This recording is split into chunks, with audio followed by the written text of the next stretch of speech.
Les apnéistes sont les premiers témoins des problèmes de pollution des océans. Ils sont confrontés au plastique, aux pollutions chimiques et pétrolières, aux speedboats qui blessent les animaux. Bruxelloise, Marie-Lorraine plonge en apnée depuis de longues années.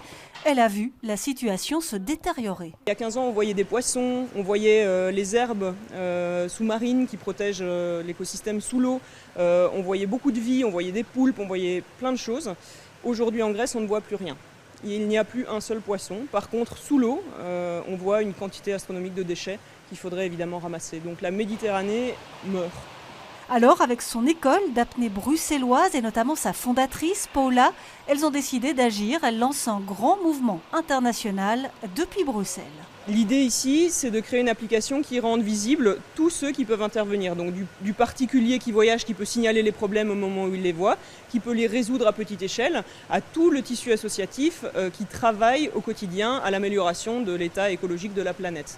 Et pour mener ce projet à bien, nos apnéistes bruxelloises lancent un crowdfunding. Elles espèrent réunir dans un premier temps 27 800 € pour développer l'application, réaliser un documentaire sur la cause qu'elles défendent et réunir du matériel pédagogique destiné aux enfants des sites pollués. Mais il s'agit aussi de sensibiliser les touristes.